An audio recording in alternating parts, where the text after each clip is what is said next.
शिवभक्ताला सफलता प्राप्तीसाठी मासिक शिवरात्री उपाय नंबर 1.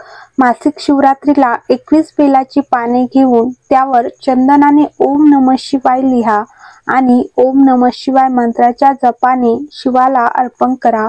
असे केल्याने मनोकामना पूर्ण होतात. नंबर 2. जे निपुत्रिक आहेत अशा लोकांनी या दिवशी पीठाच्या शिवलिंगाची पूजा करावी. त्यांनी किमान 11 शिवलिंग बनवावेत आणि त्या सर्वांचा 11 वेळा गंगा जलाने अभिषेक करावा. नीट पूजा करावी. असे केल्याने संतती योग तयार होते. नंबर 3. जर तुम्हाला तुमच्या जीवनात पैसा, धनधान्य, सुख आणि समृद्धी हवी असेल तर शिवरात्रीच्या दिवशी शिवाला जव अर्पण करा. बार्ली हे पवित्र धान्य मानले जाते. नंबर 4. जर तुम्ही कोणत्याही आजाराने त्रस्त असाल आणि तुमची त्यापासून सुटका होत नसेल तर तुम्ही महामृत्युंजय मंत्राचा जप करावा. मंत्र जपण्यापूर्वी भगवान शंकराची बेलपत्र, चंदन, फुले, फळे, धूप, दिवे इत्यादींनी पूजा करावी. नंबर 5. जर तणाव असेल आणि त्यातून सुटका हवी असेल तर शिवरात्रीला शिवाची पूजा करा आणि त्यानंतर ओम नमः शिवाय मंत्राचा किमान 108 वेळा जप करा. तुम्हाला शांती मिळेल. नंबर 6. जर तुमच्या वैवाहिक जीवनात काही संकट येत असेल तर शिवरात्रीला पती पत्नीने मिळून शिव आणि माता पार्वतीची पूजा करावी. तुमचे वैवाहिक जीवन आनंदी राहील. नंबर 7. जे लोक कोणत्याही कारणामुळे लग्न करू शकत नाही त्यांनी शिवरात्रीच्या दिवशी शिवलिंगावर गाईच्या दुधात कुंकू मिसळून अभिषेक करावा. सकारात्मक परिणाम लवकरच दिसू शकतात. नंबर 8. शिवरात्रीला 21 बिल्वाच्या पानावर ओम नमः शिवाय लिहून शिवलिंगाला अर्पण करा. ह्यामुळे तुमच्या इच्छा पूर्ण होऊ शकतात. नंबर 9.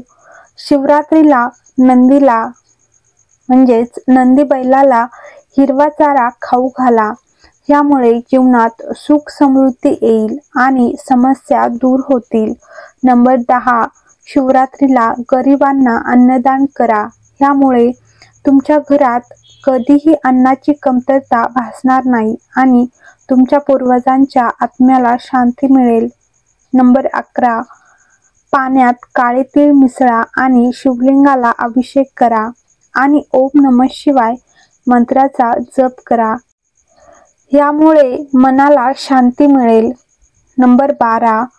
शिवरात्रीला एखाद्या योग्य ब्राह्मणाचा सल्ला घेऊन घरामध्ये पारद शिवलिंगाची स्थापना करा आणि दररोज त्याची पूजा करता येते. यामुळे तुमचे उत्पन्न वाढण्याची शक्यता निर्माण होते. नंबर 13. मासिक शिवरात्र पूजन पद्धत या पवित्र दिवशी सकाळी लवकर उठून स्नान इत्यादींनी निवृत्त झाल्यानंतर स्वच्छ कपडे घाला.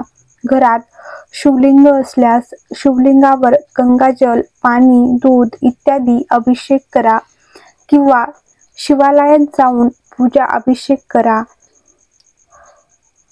भगवान शिव यांच्याबरोबरच पार्वती देवीचीही पूजा करावी. भोलेनाथांचे अधिकाधिक ध्यान करा. ओम नमः शिवाय मंत्र जप करा. भगवान भोलेनाथ यांना नैवेद्य दाखवा. लक्षात ठेवा की केवळ सात्विक गोष्टी परमेश्वराला दिल्या जातात. देवाची आरती उपासना करण्यास विसरू नका.